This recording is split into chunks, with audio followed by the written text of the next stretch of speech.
Hello, good evening మా.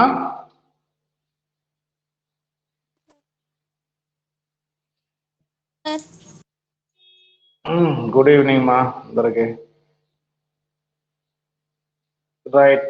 So నిన్న మనము ఈ accounts of electricity supply companies అవి డబుల్ అకౌంట్ సిస్టంలో ఫైనల్ అకౌంట్స్ ప్రిపేర్ చేస్తాయి. సో అది చెప్పాము. సో అర్థమైందా? దాని గురించి నోట్స్ రాసుకున్నారా ఏమా?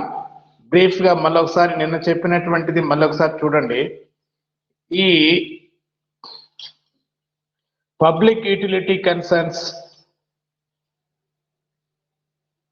Are incorporated by Parliament or Assembly for the purpose of to service the public.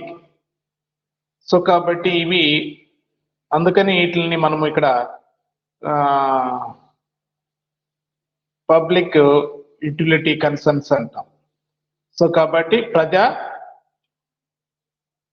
ప్రయోజనాల కోసం ఏర్పాటు చేసినటువంటి సంస్థలు, ప్రత్యేక శాసనాలు, అది పార్లమెంట్ లో కానీ అసెంబ్లీలో కానీ ప్రత్యేక శాసనాలు చట్టాల ద్వారా ఏర్పాటు చేసేటువంటి సంస్థలు. ఫర్ ఎగ్జాంపుల్ మనం చాలా చెప్పాం, రైల్వేలు, ట్రామ్వేసు, ఇంకా నీరు, గ్యాసు, అలాగే విద్యుత్తు, రవాణా సంస్థలు, ఇవన్నీ కూడా పబ్లిక్ యూటిలిటీ కన్సర్న్స్ అంటారు. సో ఇవన్నీ వాటి యొక్క ముగింపు లెక్కలని ద్వంద్వ అకౌంటింగ్ సిస్టమ్ ద్వారా తయారు చేసి సమర్పించడం జరుగుతుంది. అయితే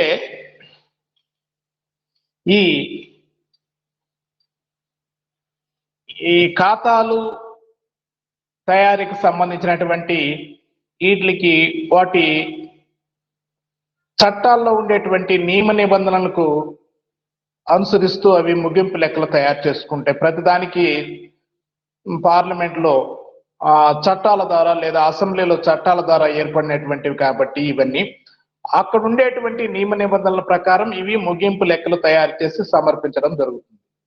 అయితే ఇక్కడ మనము ఈ రకమైనటువంటి సంస్థలు పబ్లిక్ యూటిలిటీ కన్సర్న్స్ అంటే పార్లమెంట్ ద్వారానో లేదా అసెంబ్లీల ద్వారా ప్రత్యేక చట్టాల ద్వారా ఏర్పడినటువంటి సంస్థలు మాత్రమే ద్వంద్వ అకౌంటింగ్ సిస్టమ్ ని అనుసరిస్తాయి. ఓకే. అయితే ద్వంద్వ అకౌంటింగ్ విధానము, ద్వంద్వ అకౌంటింగ్ సిస్టమ్ అంటే ఏంటి? మామూలు వ్యాపార సంస్థలు ముగింపు లెక్కలు ఏక ఆస్తి అప్పుల పట్టితో తయారు చేస్తే, ద్వంద్వ అకౌంటింగ్ విధానంలో వీళ్ళు ఆస్తి అప్పుల పట్టిని 2 దశలుగా తయారు చేస్తారు. ఎన్ని దశలుగా తయారు చేస్తారు? 2 దశలుగా. ఒకటి మూలధనం ఖాతా, దాన్నే ఇంకా ఫ్రీగా ఎలాబరేట్ గా చెప్పాలంటే receipts and payments on capital account అంటారు. Receipts and payments on capital account. ఎందుకు ఈ విధంగా వాళ్ళు తయారు చేస్తున్నారు? మూలధనం ఖాతా అని ఒకటి, సాధారణ ఆస్తి అప్పుల పట్టి అని ఇంకొకటి అని ఎందుకు తయారు చేస్తున్నారు అంటే, ఇక్కడ తయారు చేయడానికి యొక్క ముఖ్య ఉద్దేశం ఏంటి అంటే, ఈ ద్వంద్వ అకౌంటింగ్ పద్ధతిని అవలంబించడానికి యొక్క ముఖ్య ఉద్దేశము, ఇది ప్రజా శ్రేయస్సు కోసం ఏర్పాటు చేసినటువంటి సంస్థలు కనుక ఇవి ఎంత డెవలప్ అయితే ప్రజలకు మెరుగైనటువంటి సేవలు అందించడానికి వీలవుతుంది. అవునా కదా? సో కాబట్టి తద్వారా వాళ్ళు ఈ ద్వంద్వ అకౌంటింగ్ పద్ధతిని ఎంచుకొని వాళ్ళు ప్రతి సంవత్సరము మూలధన వనరుల నుండి ఎంత వసూలు చేసుకున్నారు, ఆ మూలధన వసూలులో ఎంత స్థిరాస్తులు, ఎందుకంటే ఆ సంస్థలు ఎంత స్థిరాస్తులు కూడబెట్టుకుంటే, ఎంత అభివృద్ధి చెందుతూ ఉంటే అంత ప్రజలకు మెరుగైనటువంటి సేవలు అందించడానికి వీలవుతుంది. కాబట్టి అవి ఏం చేస్తాయంటే, ప్రతి సంవత్సరము ఇక్కడ మూలధన ఖాతా తయారు చేయడానికి వాళ్ళు మొత్తం 3 వరుసలు పెట్టుకుంటారు. 3 వరుసలు గత సంవత్సరము ఉండేటువంటి మూలధనం ఖాతాలో డెబిట్ సైడు వాళ్ళు ఖర్చులు చూపిస్తారు, ఏమేమి కొనుగోలు చేశారు. క్రెడిట్ సైడు వసూళ్లు చూపిస్తారు, క్రెడిట్ సైడు మూలధన వసూళ్లు చూపిస్తారు. అంటే స్టార్టింగ్ లో ఎంత మూలధనం ఉండింది, అది ఏ రకమైనటువంటి వాటాలైనా, ఈక్విటీ వాటాలు స్టార్టింగ్ లో 2 లక్షలు ఉన్నాయనుకోండి, ప్రస్తుత సంవత్సరము 50,000కు జారీ చేశారు, మొత్తం మూలధనం ఎంత 2,50,000. అలాగే ఆధిక్యపు వాటాలు ఉన్నాయనుకోండి, క్రెడిట్ సైడు వసూళ్లు సైడు ఆధిక్యపు వాటాలు జారీ అని పెట్టి గత సంవత్సరం 1,00,000 ఇచ్చి ఈ సంవత్సరం 2 లక్షలు, ఈ సంవత్సరం ఇంకొక 1,00,000 ఇచ్చారనుకోండి, మొత్తం ఎంతకు జారీ చేసినట్టు 2 లక్షలకు జారీ చేసినట్టు. గత సంవత్సరం ఎండింగ్ వరకు వాళ్ళు 1,00,000కు జారీ చేస్తుంటే ఈ సంవత్సరంలో 1,00,000కు జారీ చేశారు, మొత్తం 2 లక్షలు అయినాయి. కాబట్టి ఆ విధంగా ప్రతి ఇంకా మూలధనం వనరులు అనేక ఉన్నాయి కదా, క్యాపిటల్ స్ట్రక్చర్, ఈక్విటీ వాటాలు, ఆధిక్యపు వాటాలు, లేదా డెబెంచర్లు, లేదా ఇతర రుణాలు, ఈ అన్నిటి ద్వారా సమకూర్చుకున్నటువంటి మూలధనాన్ని వాళ్ళు మూలధన వసూళ్లుగా క్రెడిట్ సైడ్ చూపించి మూలధన ఖాతాలో 3 కాలమ్స్ రూపాయలకి పెట్టి, ఓకేనా. డెబిట్ సైడ్ మూలధన ఖర్చులు చూపిస్తారు. అంటే వాళ్ళు అవసరమైనటువంటి స్థిరాస్తులు, ఆ వచ్చినటువంటి మొత్తాన్ని స్థిరాస్తులు కొనుగోలు చేయడానికి ఎలా చేశారు అంటే అప్పుడు ఎక్కువ రెస్పాన్సిబిలిటీ ఉంటుంది. వాళ్ళు ఎంత మూలధనాన్ని రాబట్టుకున్నారు, ఆ వచ్చినటువంటి మూలధనం ద్వారా ఏమేమి స్థిరాస్తులు కొనుగోలు చేశారు. ఓకే, సో అందుకని వీళ్ళు ద్వంద్వ అకౌంటింగ్ సిస్టమ్ విధానంలో ముగింపు లెక్కలు తయారు చేసుకోవడం అంటే 2 ఆస్తి అప్పులు పట్టీలు. కాబట్టి ఇక్కడ అప్పులు మూలధన ఖర్చులు డెబిట్ సైడ్, మూలధన ఖర్చుల సైడ్ డెబిట్ సైడ్ ఉంటాయి. అక్కడ కూడా 3 వరుసలు ఉంటాయి. గత సంవత్సరం వరకు యంత్రాలు, ట్రాన్స్ఫార్మర్లు, లేకపోతే ఇంకా ఏదైనా మీటర్స్ ఎంత ఉన్నాయి, ఈ సంవత్సరంలో ఎంత కొన్నారు, మొత్తం ఎంత అయినాయి.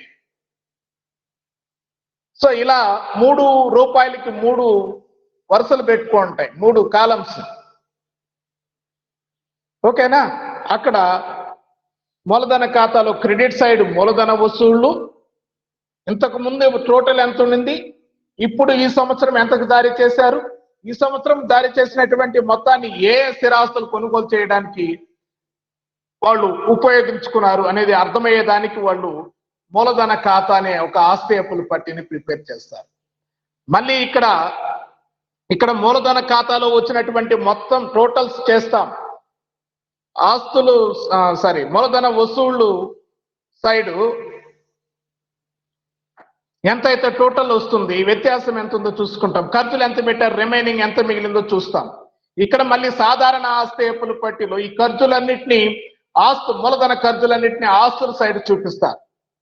అక్కడ సాధారణ ఆస్తి అప్పుల పట్టిలో మళ్ళీ ఇక్కడ వసూలు సైడ్ ఉండేటువంటి మొత్తం మూలధన వసూళ్లు ఎంతైతే వచ్చాయో అవన్నీ లైబిలిటీ సైడ్ వేయించి రిమైనింగ్ సాధారణ ఆస్తి అప్పుల పట్టిలో వచ్చేటువంటి అంశాలన్నిటి కూడా 2వ దశలో తయారు చేసేటువంటి సాధారణ ఆస్తి అప్పుల పట్టిలో చూపిస్తారు.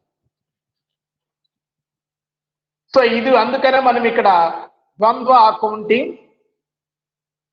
విధానము, డబుల్ అకౌంట్ సిస్టమ్ అంటున్నాం. ఓకేనా. సో ఇది తయారు చేసేటువంటివి. అలాగే ఇంకా ఏం తయారు చేస్తాయి, మామూలుగా ఆదాయ వ్యయాలు నమోదు చేయడానికి వ్యాపార సంస్థలు లాభ నష్టాల ఖాతా అంటాయి, profit and loss account prepare చేస్తాయి. కానీ ఇవి రెవెన్యూ అకౌంట్ గా తయారు చేస్తాయి. సో మనము అలాగే లాభ నష్టాల ఖాతాతో పాటు వ్యాపార సంస్థలు వాళ్ళకు వచ్చినటువంటి లాభాలు, అప్రోప్రియేషన్ ఆఫ్ ప్రాఫిట్ లేదా adjusted profit and loss account prepare చేసుకుంటాయి. దానికి బదులు వీళ్ళు ఏం తయారు చేస్తారంటే నికర రెవెన్యూ అకౌంట్ ప్రిపేర్ చేస్తాయి. నికర రెవెన్యూ ఖాతా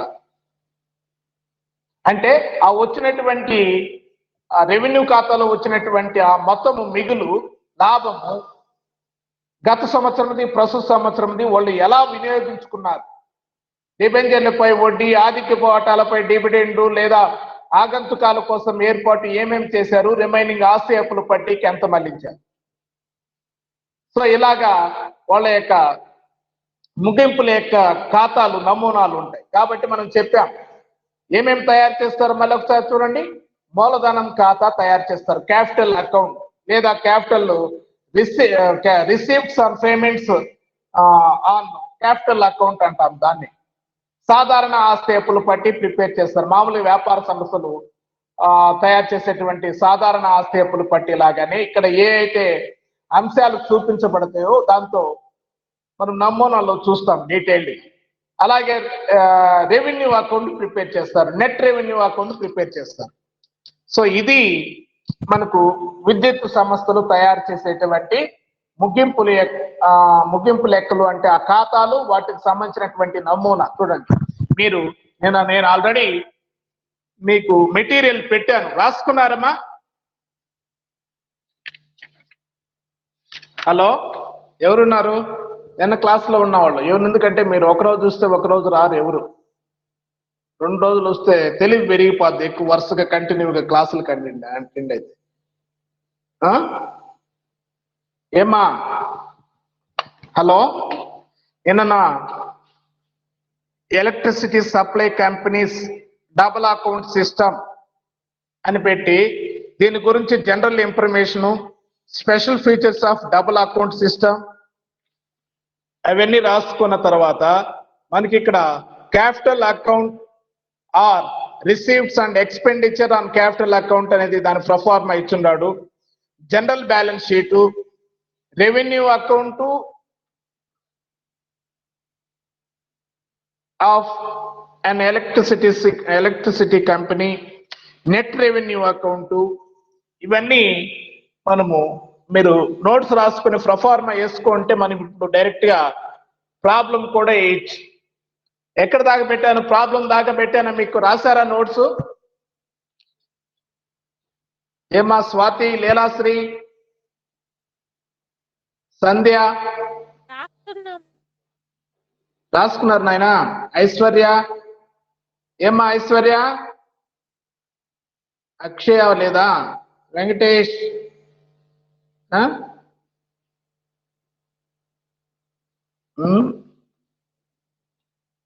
ఎవరైనా? శ్రీలత, ఏమేం రాసుకున్నారు మా నోట్స్ చెప్పండి, ఏమేం రాసుకున్నారు?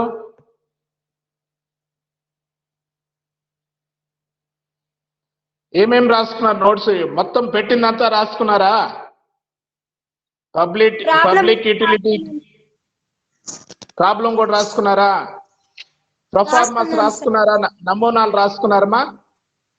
సో కాబట్టి ఇక్కడ చూడండి, public utility concerns like electricity or gas companies, water, power, railways, tramways, etc., which are operate under the special acts of Parliament, enjoy monopolistic rights in their business of rendering services to the community. So kabatti ivanni ఏక గుత్తాధిపత్యం అంటాం దాన్ని. గుత్తాధిపత్యం కలిగి ఉంటే వాటికి ఏమి పోటీ ఉండవు ఇలాంటి సంస్థలకి. గ్యాసు, భారత్ గ్యాసు లేకపోతే ఇండియన్ గ్యాసు అంటే ఎక్కువ లేవు. నీరు, రైల్వేస్ కి అయితే అసలు పోటీనే లేదు. సో కాబట్టి ఇవి ఏకస్వామ్యం అంటాం దాన్ని, గుత్తాధిపత్యం కలిగి ఉంటాయి. అలా కలిగి ఉండి వాటి యొక్క కమ్యూనిటీ ప్రజలకి సర్వీస్ చేస్తూ ఉండేటువంటి సంస్థలు ఇవన్నీ. Public utility concerns like electricity, gas companies, water, power, railways, tramways, etc., which are operate under special acts of Parliament, enjoy monopolistic rights in their business of rendering services to the community. ఓకేనా? These మొత్తం రాసుకున్నారా notes? ఏమా?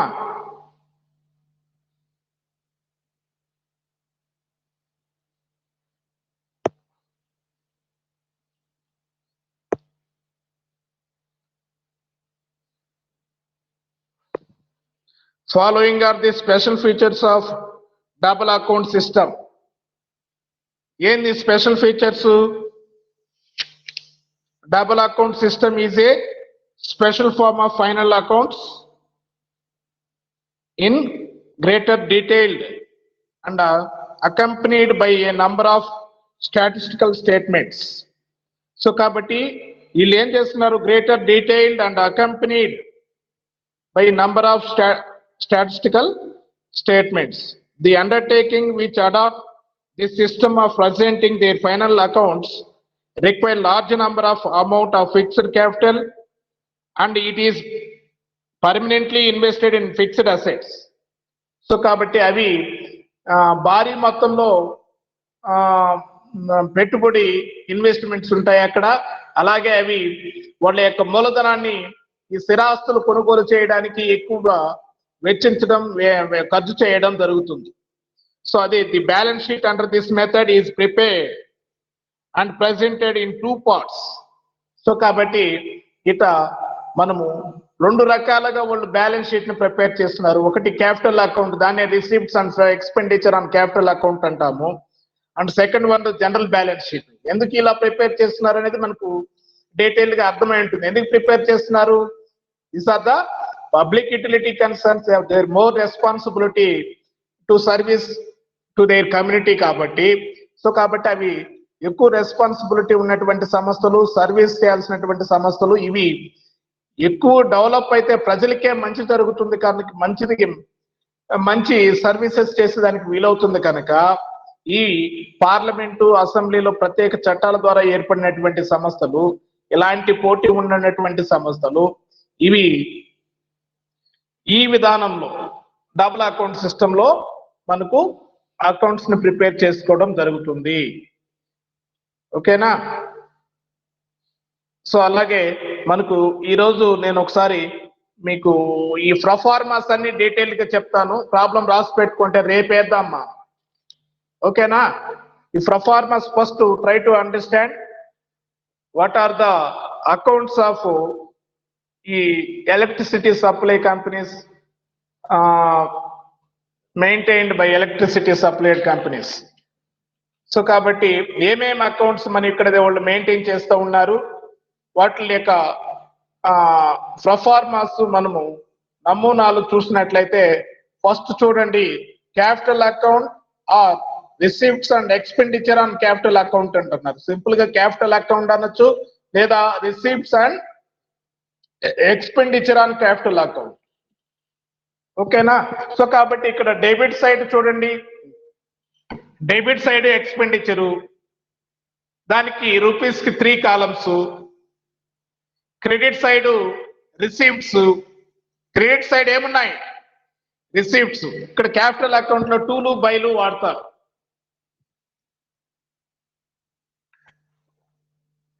చూస్తున్నారమ్మా? రాసి పెట్టుకున్నారా?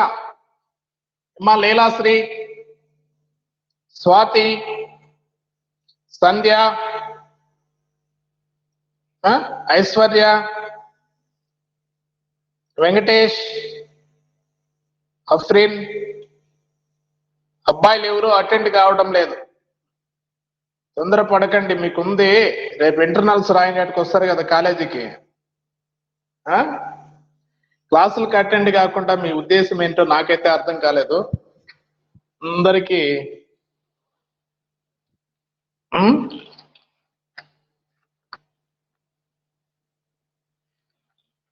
ఏమా? Hello,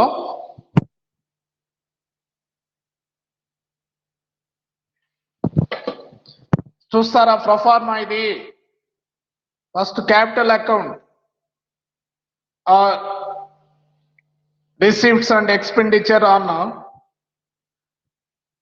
capital account అనొచ్చు. రాసి పెట్టుకుంటే నమూనా చూడండి అమ్మా, వీటి గురించి చెప్తాను. హలో,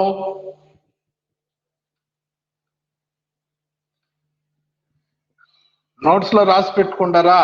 లీలాశ్రీ రెస్పాండ్ అవ్వండి మా ఎవరో ఒకరు. చెప్పండి సార్, వింటున్నాము. వింటుంటే గమ్మని వింటుంటే నాకెడ తెలుస్తుంది మా మీరు ఉన్నారా లేరనేది. రైట్, ఫస్ట్ ఏం చెప్తున్నాము? క్యాపిటల్ అకౌంట్ చూడండి. Capital account debit side, credit side. Debit side ఏమున్నాయి? Expenditure. So credit side receipts. Receipts చూడండి ఎలా ఉంటుందో. మీరు రాసుకున్నారు కదా, మళ్ళీ నేను స్క్రీన్ షేర్ చేయాలా?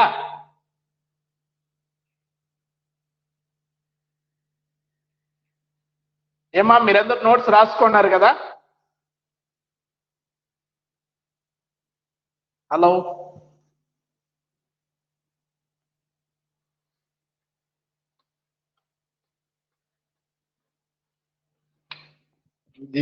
ఏమి చెప్పుకోరు వీళ్ళు.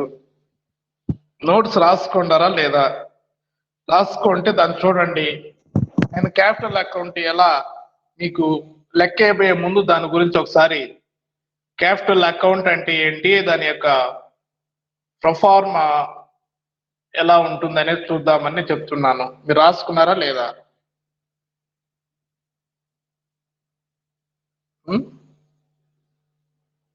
లీలాశ్రీ, స్వాతి, సంధ్య, ఐశ్వర్య, ఇంకెవరైనా, శ్రీలత, అఫ్రిన్, వెంకటేష్. ఎంతమంది? 7 మంది వచ్చినారా? 24 మంది, 34 మంది మీరు క్లాస్ లో చూస్తారమ్మా. ఇది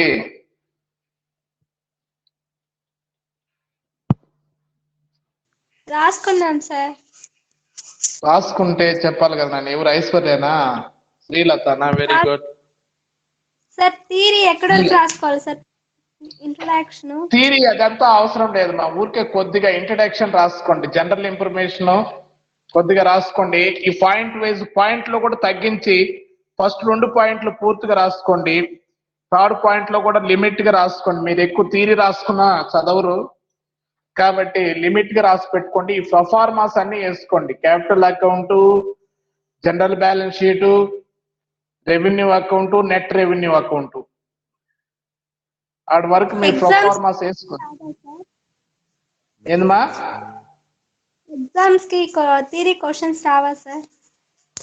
ఎగ్జామ్స్ కి ఎక్కడ థియరీ అడగడు మా. ప్రాబ్లమాటిక్ సబ్జెక్ట్ లో ఏదైనా మిస్ అయ్యి ఇస్తే తప్ప ఏమి అడగడు. ఒకవేళ దీంట్లో అంత మనకు దాంట్లో అడుగుతాడు, ఫస్ట్ యూనిట్ లో అడుగుతాడు, what is the differences between trade and non trading organisations అని. Service organisations, trading organisations differences అడుగుతాడు, డిస్టింక్షన్స్ అడుగుతాడు. అలా థియరీ పార్ట్ కి ఎలాబరేట్ గా స్కోప్ ఉండే దాంట్లోనే థియరీ అడుగుతాడు. దీంట్లో ఏం థియరీ అడగడు. కాకపోతే సింపుల్ గా షార్ట్ నోట్స్ ఏదన్నా అడుగుతాడు. What is double account system అంటే ఏంటి, అలాగే సింగిల్ అకౌంట్ సిస్టమ్ కి డబుల్ అకౌంట్ సిస్టమ్ కి ఉన్నటువంటి డిఫరెన్సెస్ ఏంటి, సింగిల్ అకౌంట్ సిస్టమ్ లో ముగింపు లెక్కలు తయారు చేయడానికి ఒకే ఒక ఆస్తి అప్పులు పట్టిన వాడతారు. ఇక్కడ డబుల్ అకౌంట్ సిస్టమ్ లో ముగింపు లెక్కలు తయారు చేయడానికి 2 దశల్లో వాళ్ళు ఆస్తి అప్పులు పట్టిన 2 భాగాలుగా వాడుతున్నారు. ఒకటి మూలధనం ఖాతా, రెండోది జనరల్ బ్యాలెన్స్ షీట్. సో ఇలా అలాంటి పాయింట్స్ ఇంకా పోతే డిఫరెన్సెస్ చూసినట్లయితే, మామూలు వ్యాపార సంస్థలు ఫిక్స్డ్ అసెట్స్ ని టోటల్ డిప్రిషియేషన్ పోను నెట్ ఫిక్స్డ్ అసెట్స్ ఎంత ఉన్నాయో every year library asset side చూపిస్తారు. కానీ ఇక్కడ వీళ్ళు ఏం చేస్తారంటే టోటల్ ఎంతైతే ఈ ఫిక్స్డ్ అసెట్స్ ఎంతైతే ఉంటాయో ఆ మొత్తం టోటల్ వాల్యూ యాక్చువల్ లేదా ఒరిజినల్ కాస్ట్ కి వాళ్ళు చూపించడం, ఎవ్రీ ఇయర్ డిస్కౌంట్ అనే మొత్తాన్ని లేదా డిప్రిషియేషన్ మొత్తాన్ని వాళ్ళు లైబిలిటీ సైడ్ చూపిస్తూ వస్తారు. సో ఇలా ఒక 4-5 పాయింట్లు ఈ రెండింటికి డిఫరెన్సెస్ ఉన్నాయి. సో అలా ఏదైనా అడుగుతాడు. కాకపోతే ప్రాబ్లమ్సే ఎక్కువ మోస్ట్లీ మనకి. ఇది ప్రాబ్లమేటికే సబ్జెక్టే, నా థియరీ ఎక్కడ అడగడు. ఇంకేమ్మా? శ్రీలతనా అడిగింది? అవును సార్. ఓకే మా, సరే. ఇప్పుడు నేను ఇది చెప్తాను చూడండి. ఈ క్యాపిటల్ అకౌంట్ నమూనా చూడండి. డెబిట్ సైడ్ ఎక్స్పెండిచర్ ఉన్నారు, క్రెడిట్ సైడ్ రిసీప్ట్స్ అని ఉన్నాడు. రిసీప్ట్స్ అంటే ఏమేమి మూలధన ఖాతాల నుండి వాళ్ళు ఏ ఈక్విటీ వాటాల ద్వారా గత సంవత్సరం అంటే చూడండి పైన కల ఎంత ఇచ్చినాడు, రిసీవ్డ్ అయి receiveds up to the end of the year end of the previous year, గత సంవత్సరం ఎండింగ్ వరకు, చివరి వరకు, గత సంవత్సరం ముగింపు వరకు ఈక్విటీ వాటాల ద్వారా మూలధనం ఈక్విటీ షేర్స్ ఎంత ఉన్నాయి ఒక కాలం, ఫస్ట్ కాలంలో. సెకండ్ కాలంలో ఈ సంవత్సరంకి ఎంత equity issue of equity shares ఎంతకు జారీ చేశారు, మొత్తం రెండు కలిపి థర్డ్ కాలంలో వేస్తారు. సో ఇవన్నీ రిసీప్ట్స్. సో ఇలా ప్రతిదీ 3 కాలమ్స్ లో ప్రీవియస్ ఇయర్ ఎండింగ్ వరకు ఎంత ఉన్నాయి, కరెంట్ ఇయర్ లో ఎంత ఇష్యూ చేశారు, అంటే క్యాపిటల్ రిసీప్ట్స్ మూలధన వనరుల నుండి ఎంత రాబట్టుకున్నారు, టోటల్ ఎంత అనే దానికి 3 కాలమ్స్ పెడతారు రూపీస్ కి. సో కాబట్టి రిసిప్ట్స్ ఏమేమి ఉన్నాయి, ఎన్ని what is the capital structure అంటే ఇక్కడ చూడండి ఎన్ని విధాలుగా మూలధనాన్ని వాళ్ళు మూలధనంకి రాబట్టుకోవడానికి, ఒకటి బై ఈక్విటీ షేర్స్ ద్వారా రాబట్టుకోవచ్చు, preference shares, debentures, loans, calls in advance, other receipts, ఇతర వసూళ్లు ఏదైనా ఉంటే ఇవన్నీ వాళ్ళు రిసిప్ట్స్ కింద చూపిస్తారు. Total receipts up to previous year ending ఎంత ఉన్నాయి, కరెంట్ ఇయర్ ఎంత ఉన్నాయి, టోటల్ ఎంత అనే దానికి ప్రతి దాన్ని 3 కాలమ్స్ పెడతాం. ఓకేనా?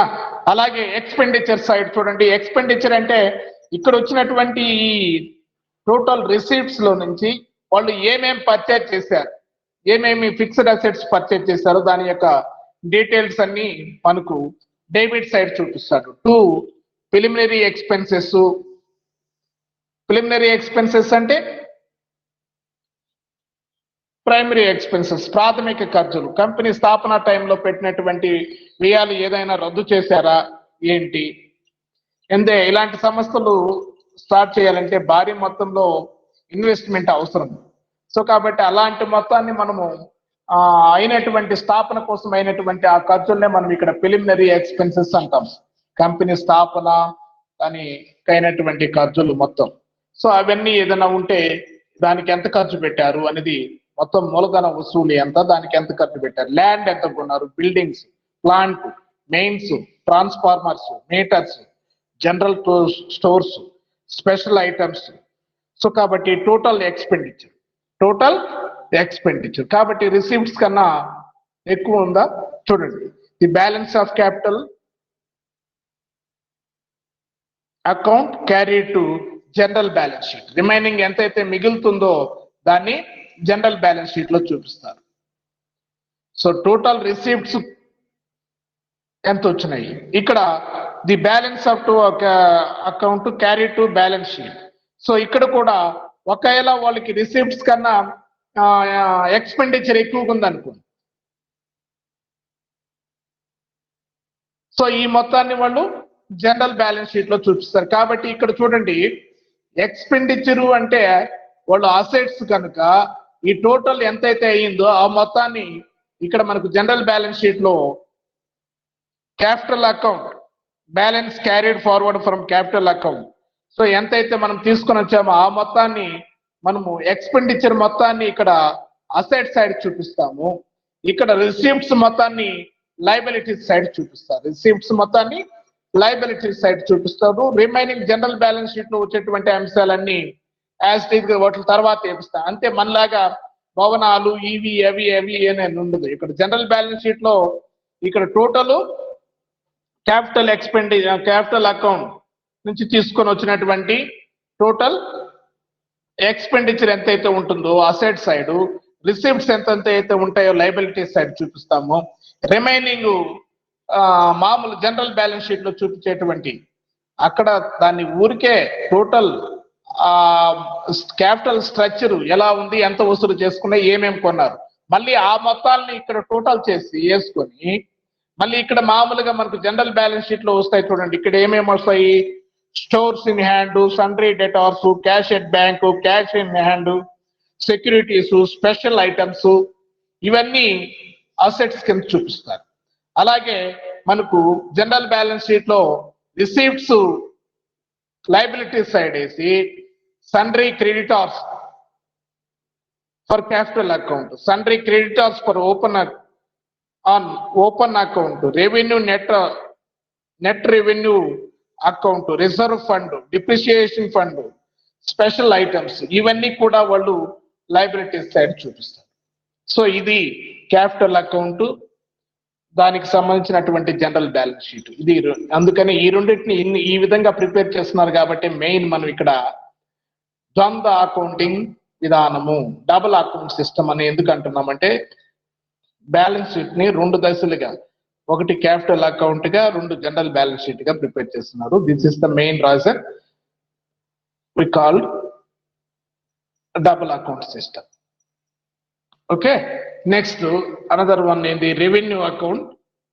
చూడండి, రెవెన్యూ అకౌంట్ లో డెబిట్ సైడ్ మామూలుగా వ్యాపార సంస్థలు ఎలాగైతే ప్రాఫిట్ అండ్ లాస్ అకౌంట్ అంటాయో, ఇక్కడ ఇవి రెవెన్యూ అకౌంట్ అంటాయి. కాబట్టి రెవెన్యూ అకౌంట్ లో డెబిట్ సైడ్ ఎక్స్పెన్సెస్, ఏమేమి ఎక్స్పెన్సెస్, జనరల్ ఎక్స్పెన్సెస్ అంటే generation, distribution, public lamps, rent rates, rent and rates and taxes, management expenses, law charges, depreciation, special charges, ఏదైనా వీటి కింద మనకు అనేకం వస్తాయి.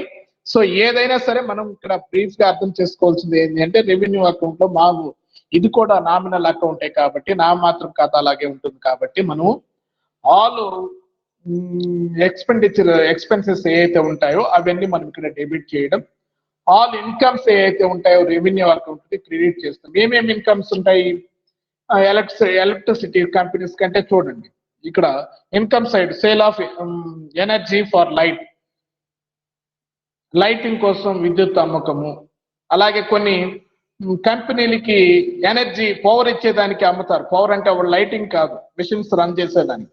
సో అలా డిఫరెంట్ గా ఉంటాయి ఇన్కమ్స్. చూడండి, sale of energy for light, sale of energy for power, అలాగే sale of energy under special contracts, ఏదైనా అగ్రిమెంట్స్ ద్వారా, అలాగే public lighting. Next rent receivable, transfer fee, other items, అలాగే రిసీప్ట్స్, సేల్స్ యాజ్ యాషెస్, అలాగే reconnection, ఎవరికైనా disconnect చేసి వాళ్ళు reconnect చేయాలంటే వాళ్ళ దగ్గర నుంచి మళ్ళీ తిరిగి రీకనెక్ట్ చేయడానికి డబ్బులు కలెక్ట్ చేస్తారు. సో ఇలాంటివన్నీ కూడా వాటికి ఇన్కమ్స్ కింద చూపిస్తారు. మళ్ళీ ఒకసారి చదువుతాను చూడండి, power of energy for light, power of energy for sale of energy for power, sale of energy under special agreements. ఇప్పుడు మన దేశము ఇంతకు ముందు మనము స్పెషల్ అగ్రిమెంట్ తో మనము తెలంగాణ నుంచి బైఫర్కేట్ అయిపోయిన తర్వాత మనము స్పెషల్ అగ్రిమెంట్ తో తెలంగాణకి మనము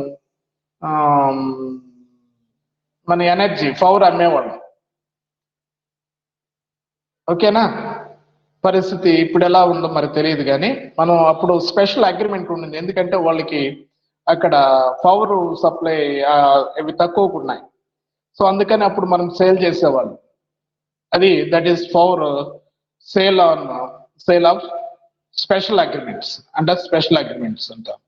అయితే public lighting, rent receipts, transfers fee, other items, receipts, sale as Ashes అంటే బూడిద ఉంటుంది, ఆ బూడిద విద్యుత్ తయారు చేసేటువంటి సంస్థలు అవి అమ్ముతాయి, దాని ద్వారా కూడా వాళ్ళకి ఇన్కమ్ వస్తుంది, ఆదాయం వస్తుంది అవన్నీ. అలాగే reconnections, disconnection fee, reconnection and disconnection fee, ఇట్లన్నిటికీ మనము ఆదాయం అంటాము.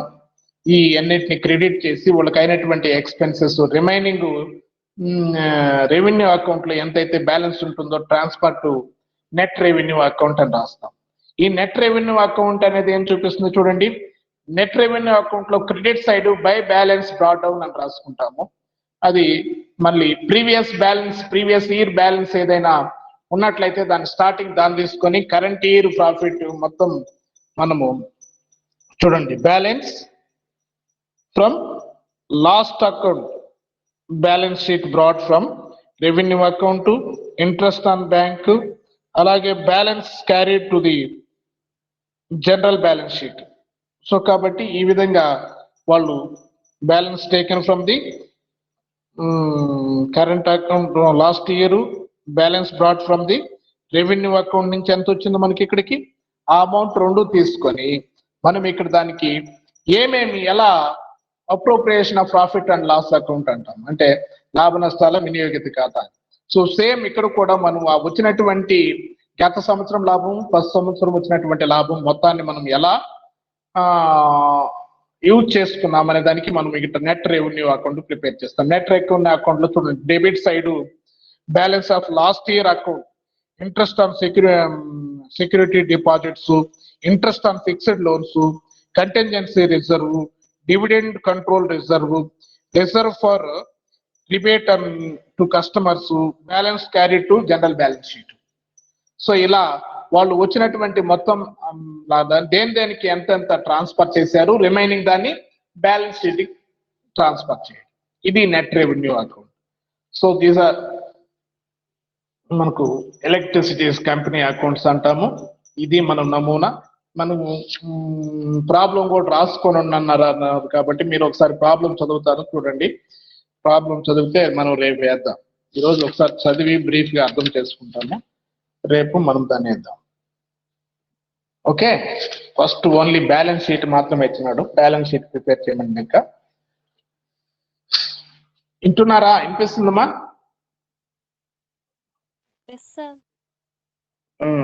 అర్థమవుతుందా చెప్పేది? Okay right. from balances are extracted from the books of railway company after completion of revenue account for the year ended 31st March 2016. You are required to prepare the receipts and expenditures on capital account and the general balance sheet.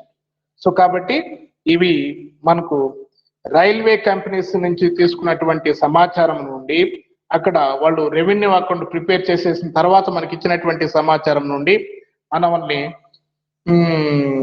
Receipts and expenditure on capital account ఎప్పుడు as on 31st March 2016 కి, అలాగే at the same date కి మనం general balance sheet prepare చేయమన్నాడు. అంతేనా? Right. దీనికోసం ఇచ్చినాడు చూడండి, equity shares credit, equity shares credit 10 lakhs ఉంది. అలాగే 6% preference shares 6 lakhs, 7.5% debentures 4 lakhs, అలాగే లైన్స్ ఓపెన్ ఫర్ ట్రాపిక్, ఇవన్నీ వాడు క్యాపిటల్ స్ట్రక్చర్ కింద వచ్చినాడు. అలాగే lines open for traffic 17,04,000, lines in course of construction 10,000, lines leased 40,000, working stock engines and carriage etcetera 2,60,000, and licenses jointly owned వచ్చేసి 25,000, అలాగే securities premium reserve account వచ్చేసి 55,000, cash at bank 10,000, general stores and stocks 25,000, net revenue account అంటే last ఇయర్ది revenue account ఇయర్ది మనకు 32,000, అలాగే traffic accounts due to the company 20,000, due from other companies 5,000, sundry outstanding accounts 7,000, అలాగే sundry due to other companies 30,000, sundry creditors 5,000, అలాగే fire insurance fund 65,000, 5,000 sorry కిందకి పైకి నేను. జనరల్ ఇన్సూరెన్స్ ఎంత? General insurance 65,000, superannuation fund 15,000. Total మనకు debit to credits వచ్చేసి 22,06,000 ఇచ్చినాడు. 22,06,000 additional information కింద చూడండి. During the year there was an issue of 1,50,000 6% preferential shares at for, and this was fully subscribe. So కాబట్టి వాళ్ళు 1,50,000కి ఈ సంవత్సరంలో 6% ఆధిక్య పోవాటాలను జారీ చేయడం జరిగింది ఈ సంవత్సరంలో. అలాగే equity shares 2 lakhs were also issued at the premium of 10%. మనం 2 లక్షల విలువ చేసేటువంటి ఈక్విటీ షేర్స్ ని 10% ప్రీమియంతో జారీ చేయడం జరిగింది. మొత్తం 10% ప్రీమియం అంటే 2 lakhs మీద 10% అంటే 2,20,000. అలాగే expenditure during the year made on Lions open for traffic 40,000 and Lions in the course of construction 3,000 were made and the construction to the lines jointly owned ₹20,000. ఇది మనకి ఇచ్చినటువంటి లెక్క. ఈ సంవత్సరంలో మనకు ప్రిఫరెన్స్ షేర్స్ ని 1,50,000కి 2 lakhs 10% ప్రీమియంతో ఈక్విటీ షేర్స్ ని, అలాగే వాళ్ళు పెట్టినటువంటి ఎక్స్పెండిచర్స్ డ్యూరింగ్ ది ఇయర్ ఏమేమి పెట్టారు, మేడ్ ఫర్ లైన్స్ వచ్చేసి open for traffic 40,000, lines in course of construction 3,000 were made అన్నాడు. The construction two lines jointly own 20,000. So ఇది వాళ్ళు పెట్టినటువంటి ఎక్స్పెండిచర్. వాళ్ళు మొత్తం లాస్ట్ ఇయర్ తో పోలిస్తే ఈ ఇయర్ మొత్తం టోటల్ ఎంత పెరిగింది ఏంటి అనేది చాలా ఈజీగా ఉంటుంది problem. So equity shares opening లో ఎంత ఉన్నాయి ఈక్విటీ షేర్స్ అంటే మనకు ఈ సంవత్సరం వాడు 2 lakhs ఇష్యూ చేశాడు కాబట్టి మనకు లాస్ట్ ఇయర్ ప్రీవియస్ కి అంటే మొత్తం టోటల్ అమౌంట్ ఆడు 10 లక్షలు ఇచ్చిండేది కూడా టోటల్ అమౌంట్ ఇప్పుడు కాదు. అంతకు ముందు 2 లక్షలకు తీసేస్తే 8 లక్షలు ఉంటుంది. ఈ సంవత్సరం 2 లక్షలు జారీ చేశారు కాబట్టి ముందు ఎంత ఉంటుంది, మొత్తం 10 లక్షల్లో 8 లక్షలు ఉంటుంది. ఈ సంవత్సరం జారీ చేస్తుంది 2 lakhs, మొత్తం వచ్చేసి 10 lakhs. ఆ విధంగా అలాగే ఈ ప్రిఫరెన్స్ షేర్స్ చూడండి. ప్రిఫరెన్స్ షేర్స్ ఎంత ఉన్నాయి,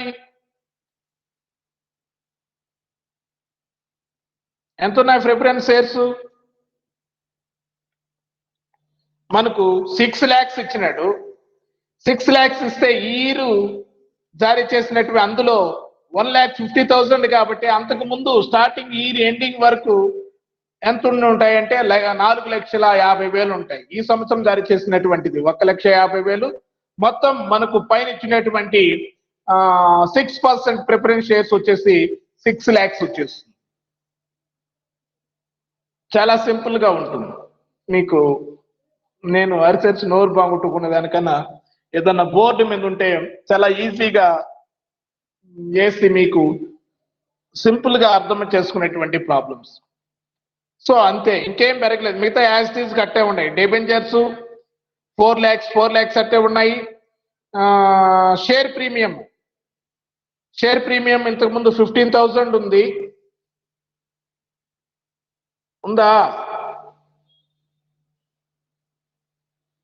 ఇప్పుడు ఈ సంవత్సరం అంటే మనకు 20,000 వసూలు అయింది కాబట్టి అదొక 20 నుంచి 15 ఉండింది, 35,000 ఉంది share ప్రీమియమా.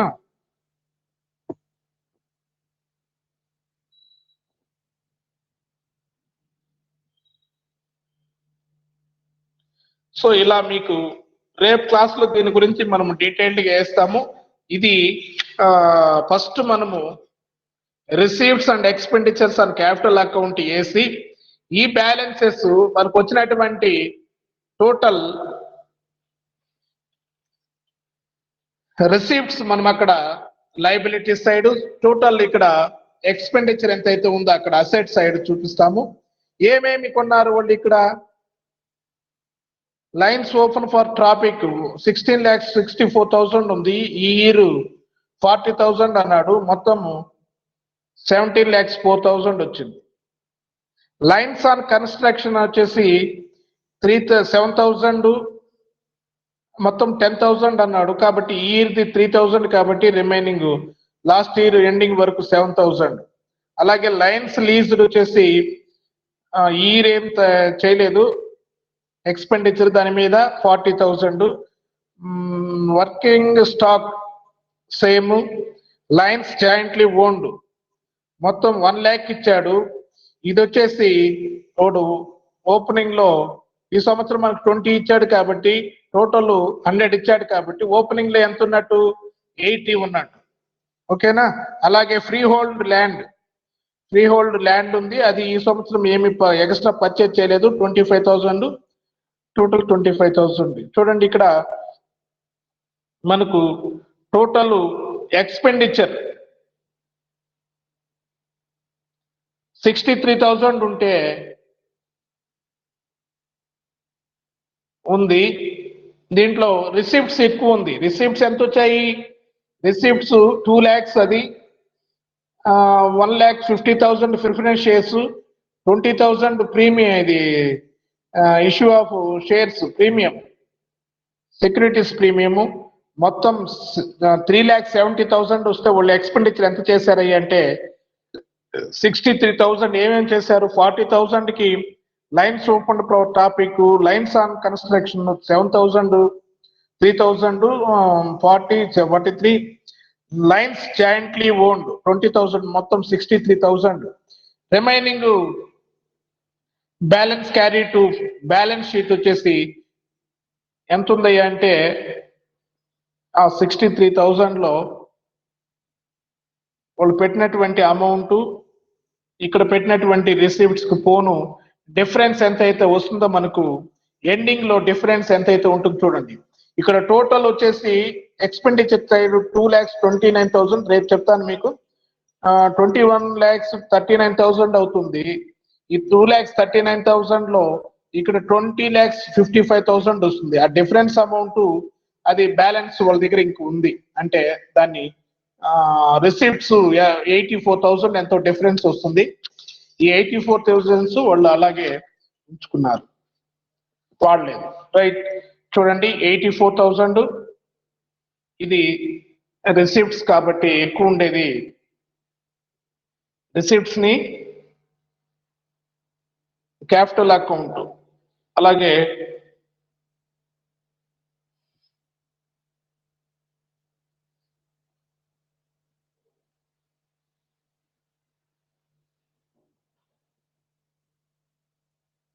$84,000 general stock, traffic accounts due from companies, sundry commissions.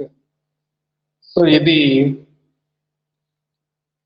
ఇక్కడ ఓన్లీ ఆ రిమైనింగ్ అమౌంట్ మాత్రమే వేసాడు. 84,000 టోటల్ అమౌంట్ వేయలేదు. సో చాలా సింపుల్ గా ఉంటుంది. నేను రేపు క్లాస్ లో చెప్తాం డీటెయిల్డ్ గా ప్రాబ్లం. ఓకేనమ్మా? ఒకసారి బ్రీఫ్ గా ప్రాబ్లం ఒక 2-3 సార్లు చదివి చూడండి. నేను రేపు క్లాస్ లో మీకు ఎక్స్ప్లెయిన్ చేస్తాను. ఓకేనా? Okay sir. ఓకే అమ్మా. ఇప్పుడు మెయిన్ డబుల్ అకౌంట్ సిస్టమ్ అంటే ఏంటి? ఈ ఎలక్ట్రిసిటీ కంపెనీలు, రైల్వేస్, గ్యాస్, నీరు ఇలాంటివి ఎందుకు డబుల్ అకౌంట్ సిస్టమ్ ని అనుసరిస్తుంది అనేది మనకు అర్థమైందా? ఎందుకంటే వాళ్ళు వచ్చేటువంటి మూలధన వసూళ్లు వనరుల నుండి స్వీకరించినటువంటి మొత్తాన్ని ఎలా యూటిలైజ్, ఏమేమి స్థిరాస్తులు కొనుగోలు చేయడానికి ఎంత ఖర్చు పెట్టారు, మూలధన వనరులు ఎంత వసూలైన ఎంత ఖర్చు పెట్టారు అనేది తెలుసుకోవడానికి వాళ్ళు ఈ విధంగా ఆస్తి అప్పుల పట్టిని 2 భాగాలుగా, మూలధన ఖాతా, సాధారణ ఆస్తి అప్పులు, జనరల్ బ్యాలెన్స్ షీట్, ఇలా 2గా తయారు చేస్తారు. సో ఓకేనా? రేపు చెప్దామా ప్రాబ్లం. ఓకేనమ్మా? Okay sir. రైట్.